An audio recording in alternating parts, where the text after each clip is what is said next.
Kita sudah sampai sesi paling akhir nih. Setiap pelanggaran kode etik ada konsekuensinya. Kita belajar sama-sama yuk agar terhindar dari pelanggaran ini. Jika SDM-PKH terbukti melakukan pelanggaran kode etik yang terdiri atas tidak mematuhi kewajiban, melanggar larangan, dan tidak mematuhi etika hubungan, dan jika terbukti, maka ada sanksinya. Sanksi tersebut harus dibuat tertulis dan disebutkan tingkat pelanggarannya. Tingkat pelanggaran sendiri ada 3, yaitu ringan, sedang, dan berat. Tingkatan tersebut ditentukan oleh jenis pelanggaran yang dilakukan. Unsur kesengajaan, akibat yang diderita korban, menjadi pelaku utama atau turut serta, dan pelanggaran pertama atau pengulangan. Jadi akan beda ya, sanksi yang diberlakukan ke satu orang dengan orang yang lainnya. Semua tergantung unsur-unsur yang disebutkan Amara tadi.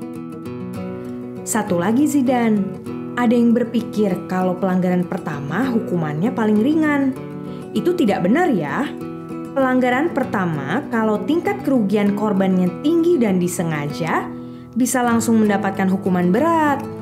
Nah, tingkatan hukuman itu bisa mulai dari sanksi administrasi, kemudian penundaan honor, dan kalau yang berat sekali bisa diberhentikan. Bahkan jika masuk ke ranah pelanggaran hukum, orang yang melanggar juga bisa dikenakan sanksi pidana. Nah, siapa sih orang yang berhak untuk menentukan pelanggar mendapat hukuman seperti apa? Ada yang namanya Komisi Etik.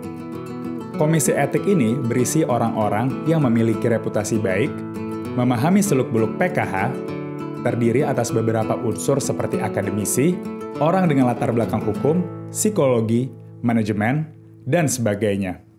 Mereka bertanggung jawab langsung ke Direktorat Jenderal Perlindungan dan Jaminan Sosial. Nggak main-main nih. Komisi Etik juga memiliki susunan kepengurusan seperti ketua, sekretaris, dan anggota. Masa tugas mereka adalah 3 tahunan. Komisi Etik ini dibantu oleh tim ad hoc yang terdiri atas aparatur pemerintah, SDM-PKH, dan pihak terkait lain. Mereka bertugas di bawah supervisi Komisi Etik. Tugas Komisi Etik bukan hanya di penanganan pelanggaran, tetapi juga melakukan pencegahan. Jadi, kalau kamu pernah ketemu sama Komisi Etik di daerah-daerah sedang sosialisasi, itu adalah upaya pencegahan. Kemudian, untuk penegakan etik, jalur yang harus dilalui juga cukup panjang. Setelah menerima pengaduan, Komisi Etik akan mengumpulkan alat bukti, memeriksa hasil aduan, melakukan sidang etik, memberikan rekomendasi. Setelah itu, Direktur akan membuat surat putusan, baru sanksi diberlakukan. Semua orang bisa menjadi pelapor, baik SDM-PKH, KPM maupun masyarakat non-KPM, jika mereka melihat terjadinya pelanggaran. Semoga lebih jelas ya dengan pelatihan elektronik ini. Kalau ada pertanyaan atau komentar, boleh kirimkan email ke pengaduan@pkh-kemsos.id.